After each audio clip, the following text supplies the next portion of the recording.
back money, and people are still dying, and Netanyahu's still going crazy, so what do we do now?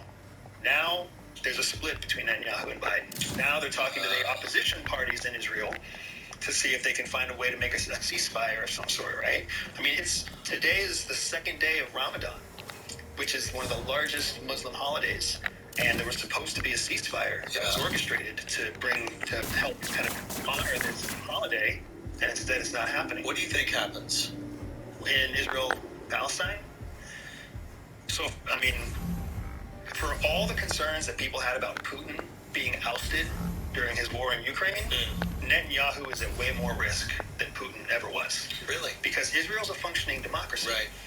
Right. The people actually have a say. Yeah. There's relative transparency there. They already have people calling for re-election. They already have opposition leaders being welcomed and acknowledged in the West. Like, Netanyahu's in a nasty place. Really? Is there not support for Bibi in Israel right now? There is support, but it's a very narrow, far-right support. Got it. Where most of the country has taken a very moderate stance. I thought that the war kind of unified the country. It did. Temporarily, similar to 9/11. Protests are going now they're starting to that. Interesting. So he's what's Remember 9/11? How we all got along? and then eventually, what the fuck are we doing then? What the fuck are we doing? So it's almost like you have a small window to get done what you need to get done where you have full support. And the longer that window lasts, the riskier your position is.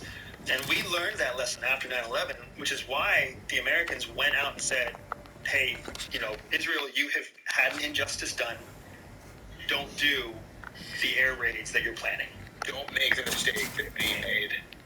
Interesting. But it was a political opportunity for Netanyahu to Consolidate power. in a time when there was already divisiveness about whether or not the country liked him or not. And as a result, to your point, Hamas is now more popular with stronger support in both Gaza and the West Bank than ever before. Because there is absolutely a difference between a Palestinian and a Hamas terrorist. Yes. They are not the same thing. Yes.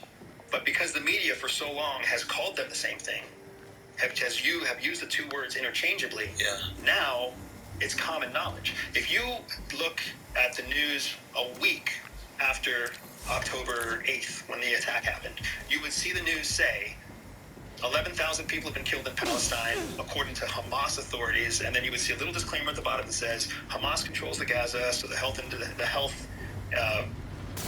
whatever comes from them, right? So basically saying don't trust this information because it comes from Hamas. When you look at the same thing now, it'll say 30,000 people have been killed, according to the Palestinian Health Authority. Oh, wow. So we have just validated that Hamas, who we are also calling a terrorist organization, is a valid government organization. Oh. And it's tricky because they've always been the appointed political power in Gaza since 2007. So they have been that, but because we've been so shitty with our vernacular and our terminology, we've let the waters get foggy, and now it's very difficult to teach people the truth. Well, I think the question is whether or not they were actually democratically elected, right? That was my understanding. Yeah, there's very little evidence to say they were democratically elected. Wait, really? But it's also because of the apartheid that's been practiced in Palestine territory for so I long. actually did the same thing. There's a question of whether or not they could even have a democratic election. Yeah. But it's the fact that they're growing in popularity in the West Bank is the part that's so interesting because it's always been a U.S. coalition of the Fatah government. Even that is hard. So what do you think happens? Do you think Bibi gets ousted? I would imagine in Israel either a ceasefire is called that gets prolonged while some new normal takes place and a two-state solution comes back on the table. That's the most likely thing that's going to happen. Whether that happens soon or not, I don't know. Whether we're talking months or years. But for Netanyahu to remain in power, he's going to have to call a ceasefire and then procure a ceasefire. Same thing's going to happen in Ukraine. Ukraine and Israel are going to look very similar from this point forward. Because the aggressor, or the U.S.-backed country, Ukraine and Israel, have both made promises that they can't repay. There's no way Zelensky is going to win this war to the point where all of the pre-Soviet era boundaries of Ukraine are returned to Ukraine. So now the decision is just how many people are going to die. Yeah, Yeah, this decision is how many people are going to die before you call a ceasefire and basically cut the country in half according to the borders.